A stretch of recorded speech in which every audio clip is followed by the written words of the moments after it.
자, 마음을 다스리는 자. 여러분, 우리는 다윗을 얼마나 합니까? 오늘 지금 사무엘상 16장은 다윗 이야기가 나옵니다. 이 다윗을 우리는 정말 성경에서 자주 보게 되지요.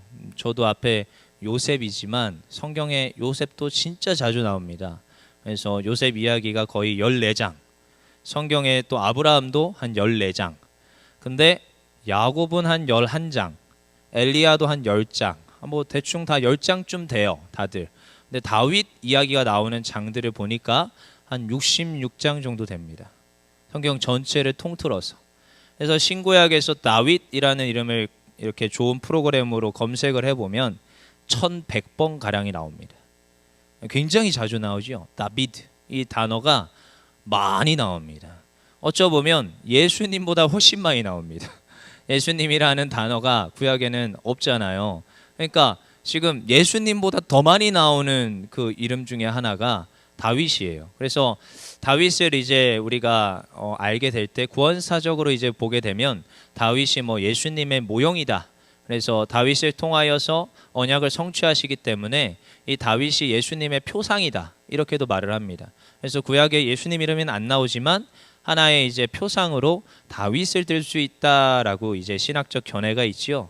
그래서 그 예레미야, 우리 옛날에 강해 한번 우리 해주셨지요, 차준희 교수님이. 근데 예레미야 23장 5절에 보니까 같이 읽어볼게요. 시작. 여호와의 말씀이니라. 보라, 때가 이르니니 내가 다윗에게 한 의로운 가지를 일으킬 것이라. 그가 왕이 되어 지혜롭게 다스리며 세상에서 정의와 공의를 행할 것이며.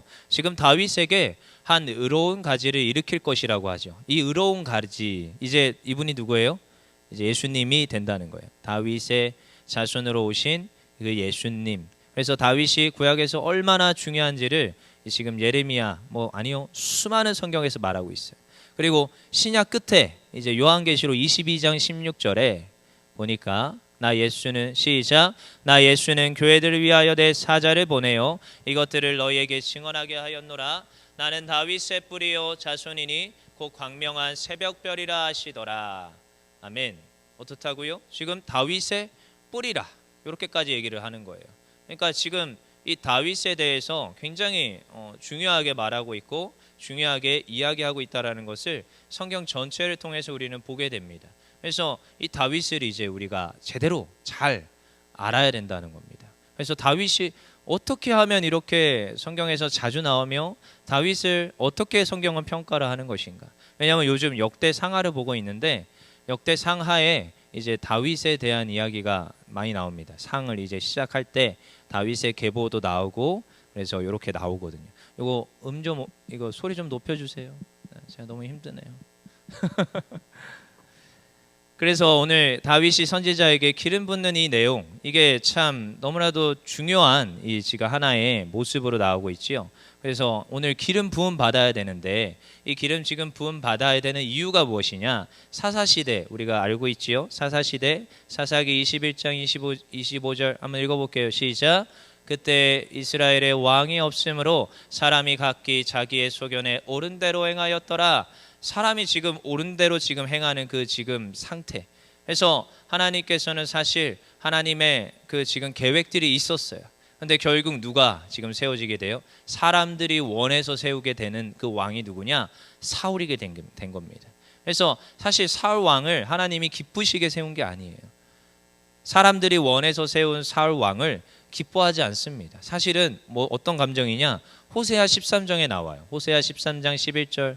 내가 분노함으로 내게 왕을 주고. 지금 왕을 처음에 줄 때는 분노함으로 줬어요. 사실은 왕이 있었는데 왕을 달라는 그 이스라엘의 그 모습 가운데서 사실은 지금 다윗을 준비하고 있었어요. 하나님 입장에서는요. 근데 지금 사울을 줘야 되는 거예요. 사울 왕을 세웁니다. 근데 그가 어떻게 행합니까? 그의 결과는 우리가 알지요. 그러니까 지금 이 모습들이 지금 사사기로부터 또 출발하고 있는 거예요. 다윗이 등장하게 되는 배경도요. 근데 오늘 지금 이제 16장에 와서 이제 다윗이 세워지게 된다라는 거지요. 그리고 나서 이제 우리 사무엘상 13장 14절 읽어볼게요. 시작. 지금은 왕의 나라가 길지 못할 것이니라. 맞아요? 이상한데요? 13장 14절 여호와께서 이상한데요. 끝에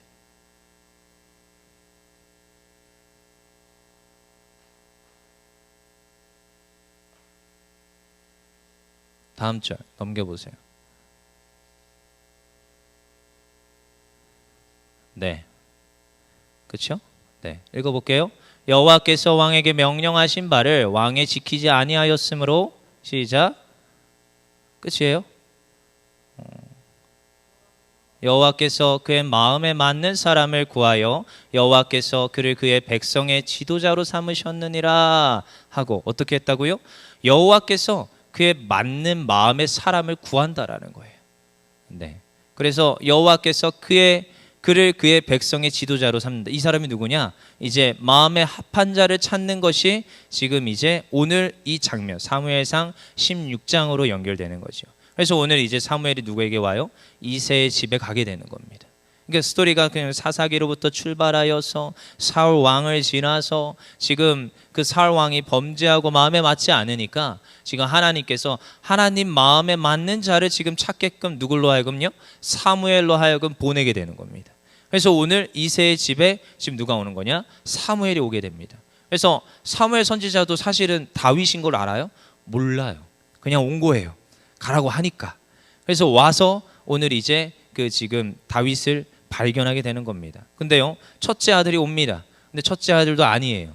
둘째 아들이 옵니다. 둘째 아들도 아니에요. 셋째도 아닙니다. 일곱째까지 다 아니네요. 그럼 지금 어디 있는 거예요? 그래서 여기에서 지금 이새에게 다시 묻습니다. 아들이 또 있습니까? 그랬을 때 아들이 있습니다. 이렇게 되는 거죠. 그래서 다윗이 지금 등장하게 됩니다. 사무엘상 16장 7절 읽어볼게요. 시작. 여호와께서 사무엘에게 이르시되 그의 용모와 키를 보지 말라. 내가 이미 그를 버렸노라. 내가 보는 것은 사람과 같지 아니하니 사람은 외모를 보거니와 나 여호와는 중심을 보느니라 하시더라. 어떻다고요? 외모를 보는 게 아니라 중심을 보시는 하나님. 지금 하나님께서요 계속 일부러 의도적으로 말하고 있어요. 어떤 자? 마음에 합한 자. 외모를 보는 게 아니라 중심을 보시는 하나님. 여러분, 우리가 신앙생활에서 제가 앞에 나와서 설교할 때 정말 자주 말하는 것 중에 하나인 거예요. 사실 이 마음, 네피쉬, 이걸 너무 자주 말할 수밖에 없습니다. 왜요? 성경에서는요 외모가 아니라는 거예요. 마음에 합한 자를 찾는다고 하고 있습니다. 마음의 중심을 보신다고 하고 있습니다. 오늘 너무너무 중요한 지금 66장이나 나오고 지금 1100번이나 거론되는 이 다윗도요 어떻게 선택했느냐? 마음을 보시고 택합니다. 우리가 지금 신앙생활 할 때도 마음이 너무 중요하다라는 거죠. 마음이. 여러분, 외적인 모습 우리가 얼마나 그럴듯하고 번듯할 수 있습니까? 그런데요 그 마음이 어떠한가를 우리가 살펴봐야 됩니다. 때로는 일하는 가운데 일의 결과가 멋있게 아주 잘 될 때가 있습니다. 잘 되는 것처럼 보일 때도 있습니다. 근데 그때 우리의 마음이 어떠한가? 우리의 마음이 정말 순수한가? 하나님께 내가 영광을 돌리고 있는 것인가? 저도요 앞에 쓰는 사람이니까 늘 이것을 점검합니다. 마음이 어떠한가? 내 마음이 어떠한가? 마음의 상태. 내가 앞에 서는데 정말 내가 마음의 중심으로 하나님을 찾는 예배자로 내가 서는 것인가? 그냥 위선을 떨고 있는 것이 아닌가? 고민해 봅니다. 앞에 나와서 제가 말을 할 때 여러분, 저는 이렇게 모든 이렇게 설교한 것들을 다 영상으로 찍잖아요. 지금 유튜브로 다 나가지요. 근데 그걸 또다시 따로 편집을 해서 올릴 건 올리고, 홈페이지에 올릴 건 올리고, 저희 율정교회 유튜브에도 올리고, 그리고 또 제 거는 또 따로 모아서 따로 해놓습니다. 그래서 제 유튜브도 따로 관리를 해서 유튜브에 또 다 올려놔요. 그러니까요 지나온 말들을요 다 지금 녹화하고 녹음하고 있는 거지요. 그래서 제가 종종 제 설교를 모니터링하기 위해서 듣습니다. 근데 때로는요 뜨끔뜨끔해요. 설교하고 나서 그 다음에 제 삶 가운데 그 설교의 모습이 없는 모습을 제가 발견하거든요. 마음을 다스려야 돼. 남한테 화내면 안 돼 했는데 다음날 제가 화내요 안 내요? 화내요. 화낼 때 있더라고요. 있죠? 사람이기 때문에. 근데 다시 돌이키는 거예요. 마음을 어떻게 해요? 리턴. 하나님께로 다시. 마음의 이 중심이 하나님께로 다시 리턴을 하는 거예요. 여러분, 이게 너무나도 중요합니다. 우리는 죄인이기 때문에 늘 마음이요 엎치락 뒤치락, 또 때로는 다운됐다가 또 때로는 막 하늘을 나는 것 같은 기분 좋을 때가 있고요. 또 때로는 너무나도 가슴이 아파가지고 힘들어가지고 아픈 경우도 있습니다. 마음이 그래요. 근데 그 마음의 모습이 어디까지 드러나느냐? 얼굴에 나타나고요. 저희의 사역에 나타나고요. 저희의 행동과 말들이 다 나타나게 되어 있습니다. 그러니까 이 마음을 지금 다스리는 게 너무 중요합니다. 그리고 특별히 다윗은요, 마음을 잘 다스린 자예요. 성경을요 잘 보고 역대 상하를 보고 열왕기 상하를 보고 사무엘 상하를 자꾸 볼수록 시편을 볼수록 지금 어떤 모습들이 나타나느냐, 다윗의 마음을 너무나도 잘 다스렸던 모습들이 우리는 보게 됩니다. 이 마음을 잘 다스려서 하나님은 그를 신약에서 어떻게 평가하느냐, 사도행전 13장 22절 읽어볼게요. 시작. 내가 이새의 아들 다윗을 만나니 내 마음에 맞는 사람이라. 어떻다고요? 이새의 아들 다윗이요 마음에 맞다라는 거예요. 사도 바울이 하나님의 말씀을 받아 이렇게 말했어요. 이새의 아들 다윗은 하나님의 마음에 맞는 자라. 이 짤막한 문구로 딱 평가를 해버립니다. 여러분, 어찌 보면 정말 그가 마음에 맞는 사람인가 고민하게 됩니다. 다윗은요 굉장히 뛰어난 자였어요. 하프의 달인이었어요. 수금의 달인이었어요. 시편 한번 보십시오. 그가 얼마나 멋진 주옥 같은 시편들을 써내는지 모릅니다. 제가 요즘 시편 연구하고 있거든요. 제 책상에 와보면 시편 책들만 잔뜩 있어요. 한 10권, 논문 한 40개. 막 열심히 지금 시편을 연구를 하는데 연구가 돼야지.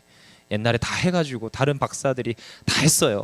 난 뭘 연구하라는지 모르겠는데 일단 시편을 보는데 너무나도 주옥 같은 문장들이 너무 많습니다. 시편에 어떻게 이렇게 멋있는 시를 썼을까? 그리고 정말 그의 시는요 뛰어납니다. 그리고 골리앗을 이긴 영웅, 탁월한 건축가, 탁월한 리더이며 장군입니다. 그는 만만이고 누구는 전천이라. 얼마나 대단한 자예요. 근데 여러분, 다윗이 또 뛰어난 것만 있었어요? 아니요, 부족한 것도 있었어요. 인간적인 면이 너무나도 커서 그가 성적으로 범죄합니다. 그건 실수라고 폄하할 수가 없어요. 그건 의도적 차도살인지계라고 표현할 수 있어요. 그가 의도적으로 우리아의 아내 밧세바를 지금 품기 위하여서 그 나쁜 짓을 하잖아요. 어찌 보면 여러분, 우리는 다윗을 볼수록 그가 뭐가 그렇게 잘났나 싶을 정도로 다윗은요 사실 안 좋아 보입니다. 제가 다윗 얘기를 진짜 많이 하거든요. 아이들한테도 많이 하고 설교 때도 자주 나오지만 이 다윗을 볼 때마다 전 그런 생각을 해요. 근데요, 다윗은 어떻게 평가되느냐? 아까 봤지요? 하나님의 마음에 합한 자라. 그는 내 마음에 합한 자라.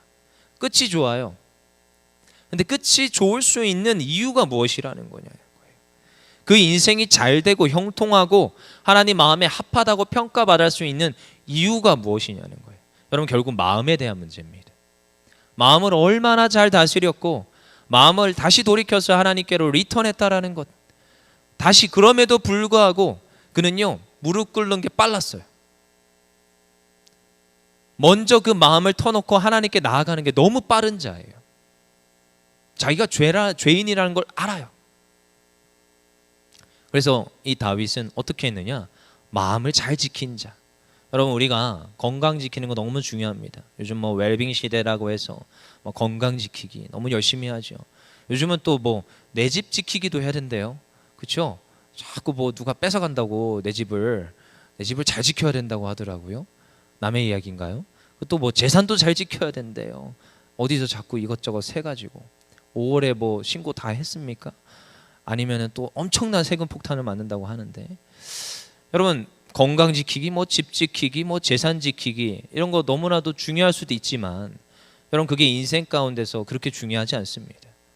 우리 인생 가운데서 너무 중요한 건 마음을 지켜내는 데 있음을 믿습니다. 그래서 우리가 성경을 보면서 이 마음을 어떻게 지켜낼 것인가, 이것은 100번 강조해도 부족하지 않습니다. 제가 배웠던 그 한 교수님이 계세요. 김창대 교수님이라고. 야, 제가 신대원에 있을 때 이 김창대 교수님의 위대함을 몰랐어요. 그분한테 사사받은 저도 있고 저기 뒤에 한 목사님도 그분한테 사사받았어요, 다. 근데 그분의 위대함을 몰랐어요. 근데 제가 이제 백석대학원에서 구약학을 전공하잖아요. 그분이 되게 위대한 사람이더라고요. 요즘 여러분 차준희 교수님 목사님 나오셔서 여기 설교할 때 여러분 위대한 거 모르시죠? 저는 말도 못 걸어요 요즘은. 처음에 왔을 때 교수님이 설교하시나 보다 이랬거든요. 근데 이제 학도가 돼 보니까 야 이거는 말도 못 걸, 그러니까 그림자도 못 밟는 수준인 거예요.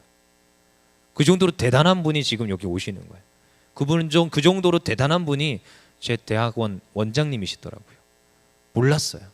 근데 대학원 원장님 김창대 교수님이 늘 저한테 이야기하시는 게 있었어요. 저기 뒤에도 앉아 계시면 네피쉬 기억나죠? 네, 저기 막 끄떡끄떡 하는데 시작도 네피쉬고요. 끝나도 네피쉬예요. 뭐가 그렇게 네피쉬.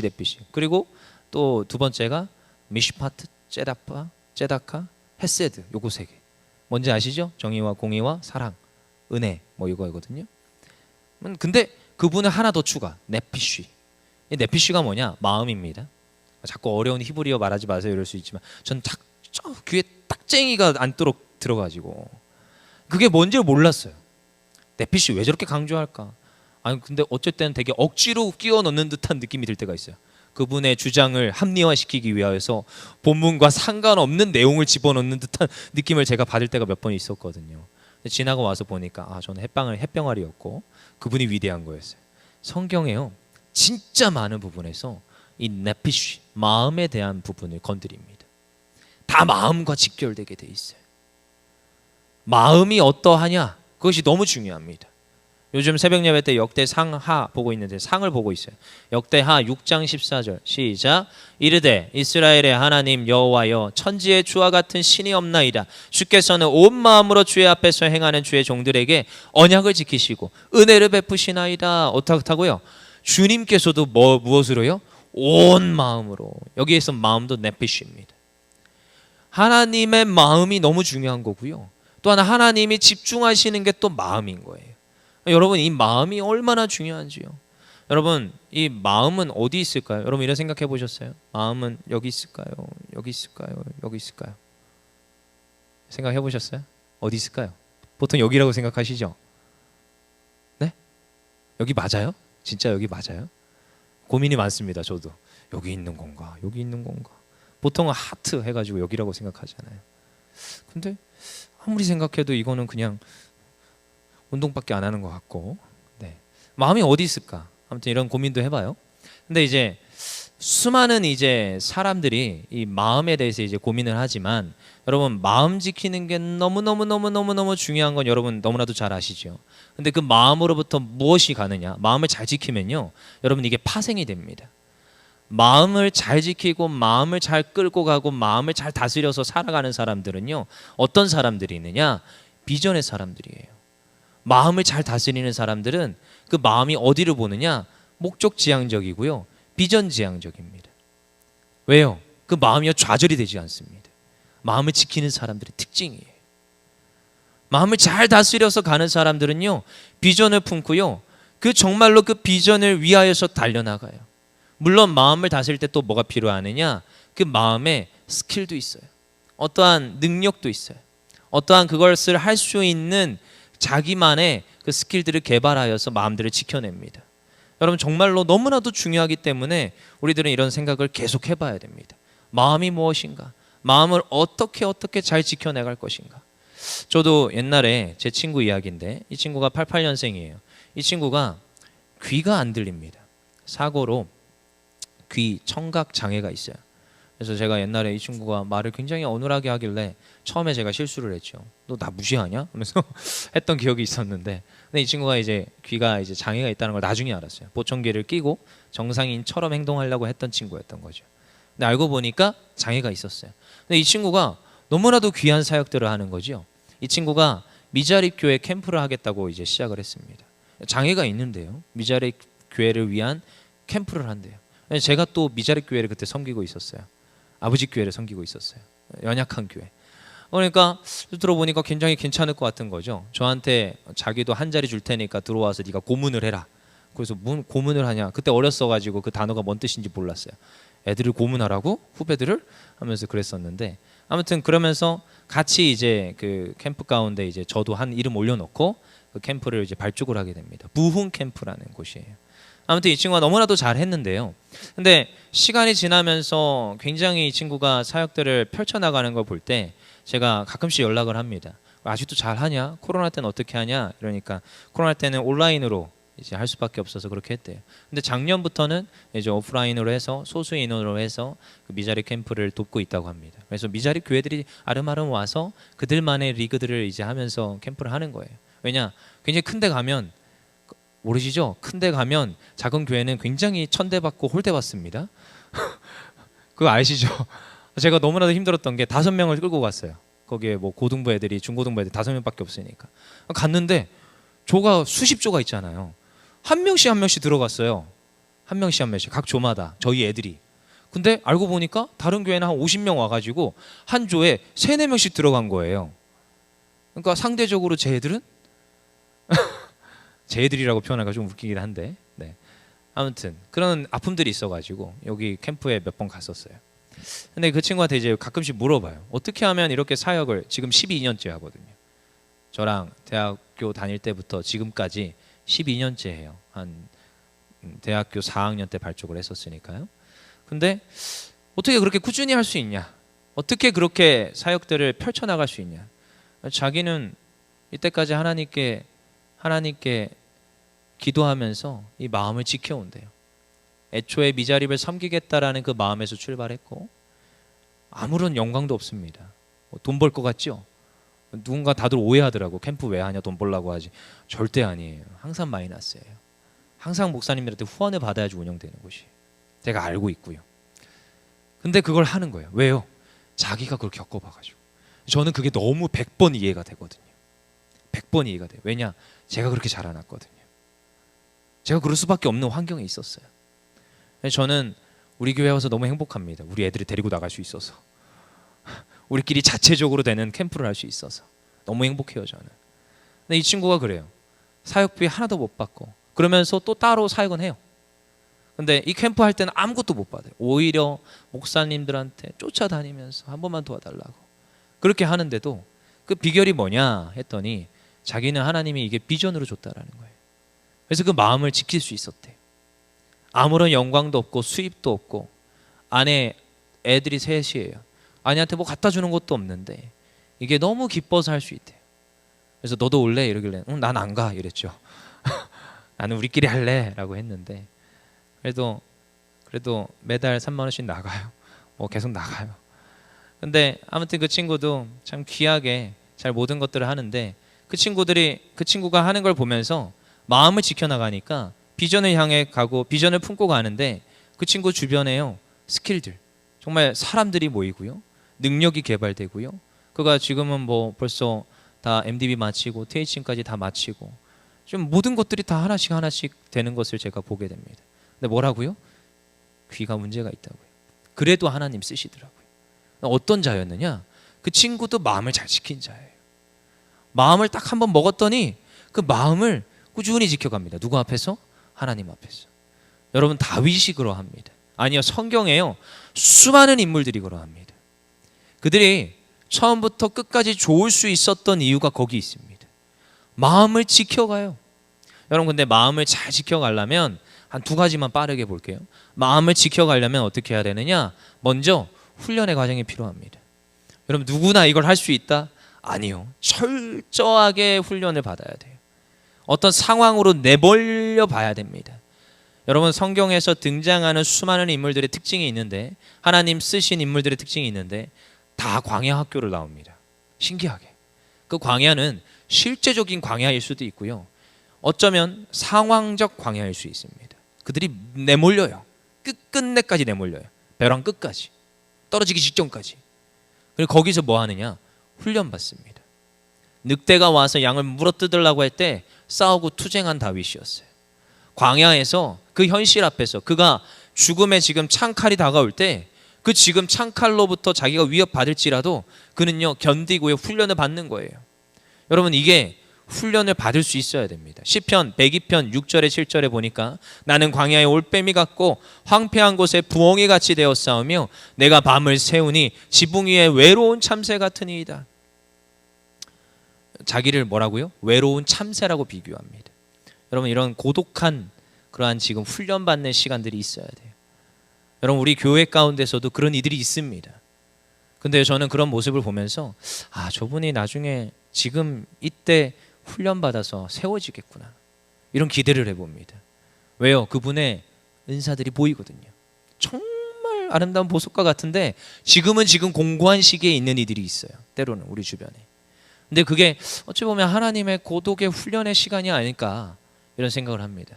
근데 그때 제가 할 수 있는 말은 그럼에도 불구하고 마음을 지키십시오. 그때 내가 정말로 그 외로운 올빼미 같지만 참새 같지만 그래도 그 다윗이 마음을 지켜서 하나님을 저버리지 않았던 것처럼 마음을 어떻게 해야 돼요? 그 훈련 기간에도 지켜내게 해야 되는 거예요. 마귀는요 이 마음을 오염시킵니다. 계속 폭탄을 던지고요, 오물을 던지고요, 다른 생각들을 자꾸 던집니다. 그때 어떻게 해야 돼요? 마음을 지켜내야 돼요. 그래서 마태복음에서 예수님이 복 있는 자가 누구라고 해요? 마음이 청결한 자는 복이 있나니 그들이 하나님을 볼 것이요. 마음을 지켜내는 거예요. 마귀가 던지는 그 오물과 죄악의 속성으로부터 이 마음을 지켜내는 거예요. 여러분 우리 드림이어를 위해서 많이 기도하십시오. 제가 모니터링을 좀 해보니까 한 주 동안 리더도 그렇고요, 저도 그렇고요, 또한 우리 많은 아이들에게도 수많은 어려움들이 다가와요. 누구는 아프다, 누구는 문제가 있다, 집안에서 누가 싸웠다, 어쩌고 사건 사고가 많습니다. 그게 다 뭐냐? 방해하는 거예요. 여러분 그걸 영적인 눈으로 바라볼 수 있어야 됩니다. 은혜가 있으려니까 방해하는구나. 그걸 여러분 아신다면 그들이 마음 지킬 수 있도록 더욱더 리더를 위하여서, 수고하시는 교사들을 위하여서, 그래서 지금 나가는 드림이어로, 그리고 또 담임 목사님 위하여서 기도해 주시길 원합니다. 여러분 이 고독의 시간 가운데 어떤 일들이 일어나느냐? 마음에 있는 죄악의 요소들이 씻겨 나가는 겁니다. 내가 하나님 앞에서 독대로 쓰는 거예요. 하나님, 제가 이렇게 공고합니다. 우리를 지켜주시옵소서. 그렇게 부르짖으면요, 하나님께서 그 가운데서 그 마음이요 어떻게 해요? 깨끗이 씻겨 나가요. 다윗이 언제요? 광야 학교 때 하나님께 기도했어요. 시편 보십시오. 얼마나 많은 시가 광야에서 쓰여지는지 몰라요. 얼마나 많은 시가 그 대적들이 쫓아오는 가운데 쓰여지는지 몰라요. 근데 그때 하프를 가지고 노래를 하고 찬양을 하고 하나님을 찾으면서, 하나님 어디 있습니까? 제가 왜 이렇게 대적으로부터 제가 죽게 생겼습니까? 저를 구원하소서. 이러한 고백들이요 막 나오는데 그때 어떻게 돼요? 마음이요 다스려지는 거예요. 마음이요 단단해지는 거예요. 애지가는 거예요. 흔들리지도 않습니다. 그렇게 마음에 대한 훈련을 어디서 받았어요? 다윗이 광야학교에서 받는 거예요. 그 다음에요, 그 다윗이요 끝까지 그래도 마음을 지킬 수 있었던 이유가, 그는요 명확한 의식이 있었어요. 무슨 의식? 기름 부음 받은 자라는 의식이 있어요. 여러분 오늘 사무엘상 16장으로부터 출발하여서 이제 기름 부음 받았으니까 그가 왕이 되면 할렐루야, 왕이 되면 얼마나 좋아요. 바로. 근데요 그가 바로 왕이 되지 않습니다. 이로부터 20년 후에 왕이 돼요. 여러분 그리고 또 스토리 아시죠? 지난번에 제가 한번 설교했는데 사울이 죽고 나서 그가 바로 왕이 됩니까? 왕이 안 됩니다. 사울이 죽고 나서 그의 아들 이스보셋을 왕으로 세워요. 11지파가 똘똘 뭉쳐서. 그럼 다윗은 누구의 왕이 돼요? 유다 지파의 왕이 됩니다. 그래서 헤브론에 머물게 돼요. 몇 년 동안? 7년 반 동안. 그러니까 진정한 왕이 지금 되려면 지금 너무나도 힘든 거예요. 근데 지금 기름 붓고 나서 22년 후에 지금 왕이 되는데 그가요 그럼에도 불구하고 마음을 잘 지켜서 이 지금 신앙의 길, 정말로 하나님의 약속의 그 길, 왕으로 세워지는 그 길 끝에 설 수 있었던 이유가 무엇이냐? 그는 명확한 정체성이 있었어요. 내가 누구에게 기름 부음 받았다? 정통성 있는, 지금 사무엘이 사울을 왕을 세웠듯이 사무엘이 하나님의 선지자 사무엘이 자기에게 기름 부음 받았다라는 명확한 정체성이 있었어요. 여러분 우리가 마음을 지키는 이유, 여러분 제가 여기 앞에 서지만 저도 마음을 지키는 이유가요 하나님이 세워줬다라는 거예요. 여러분 우리가 성도로서 불림받았다라는 거예요. 내가 하나님의 자녀라는 겁니다. 이게 너무나도 중요한 정체성입니다. 초라해 보일 수도 있습니다. 내 상황이 지금 엎치락돼 가지고 내가 지금 밑바닥으로 떨어질 수도 있습니다. 주변에서 나를 힘들게 하고 어렵게 할 수도 있습니다. 근데도 그때도 빛이 나고 그 사람이요 감당할 만한 것은 정체성입니다. 내가 어떤 사람인가? 나는 기름 부음 받은 자다. 다윗에게 너무나도 중요한 정체성이었어요.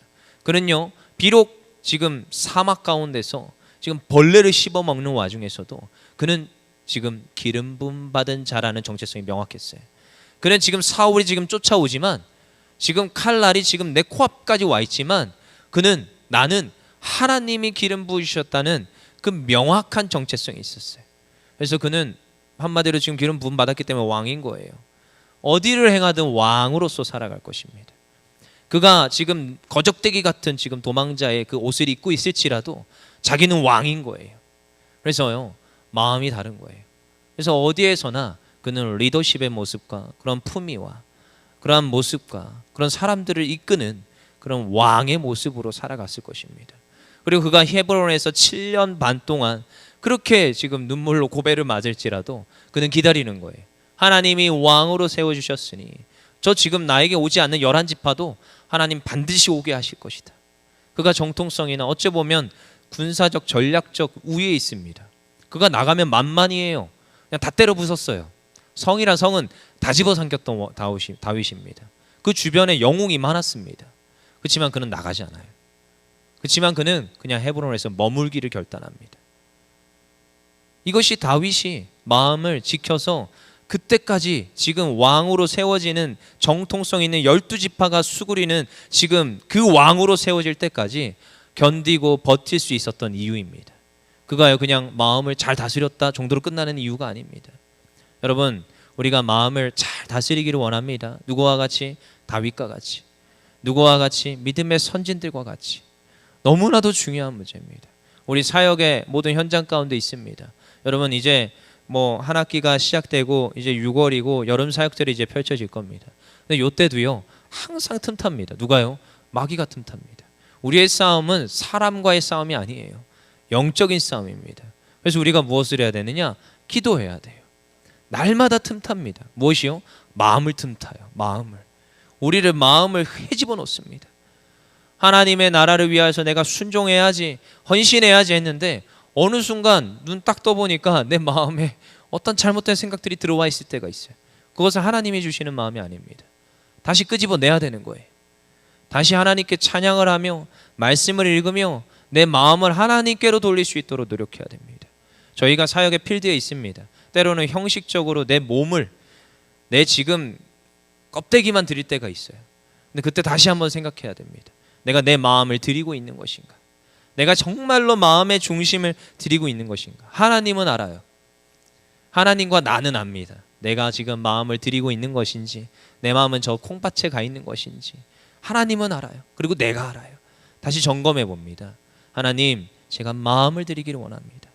그리고요, 때로는 지금 곤고한 시기에 있는 사람들이 있을 수 있습니다. 그런 주변에 있는 지체들이 있을 수 있습니다. 근데 그런 분들 보면서 다시 마음을 지키라고 권면하기를 원합니다. 그리고 그들이 다시 마음을 잘 지켜서 하나님께로 돌아왔을 때 정말 반짝반짝 빛나게 하나님께 쓰임받기를 우리가 기도하기를 원합니다.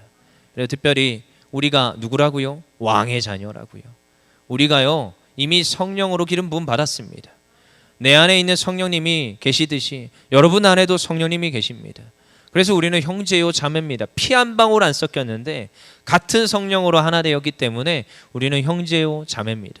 그래서요, 오늘도요, 우리가 내가 하나님의 자녀라는 정체성으로 하나님 앞에서 이 모든 사역을 감당하는 줄 믿습니다. 그래서요, 우리가요, 완주하기를 원합니다. 지금 우리의 신앙의 이 모든 경주는요, 단거리가 아닙니다. 이제 뭐 일단락 됐구나, 전반기 사역들이 마무리됐구나, 이게 아니에요. 다시 마음을 잘 지켜서 하나님 원하시는 그 끝, 지금 하나님의 나라와 하나님의 뜻이 이루어지는 그 영광된 그 자리를 바라보며 우리의 마음을 잘 지켜서 나아가기를 원합니다. 그래서 오늘도 소망하며 기도하는 거예요. 하나님, 제 마음에 오시옵소서. 누가요? 주님 내 마음에 오시옵소서. 주님이 내 마음에 오시면 나의 마음을 잘 또한 지키게 하시고 이 모든 사역 넉넉히 감당케 하시는 줄 믿습니다. 고독 속에서도 훈련받게 하시고 하나님 앞에서 끝까지 마음 지켜서 하나님 영광 나타나게 하시는 줄 믿습니다.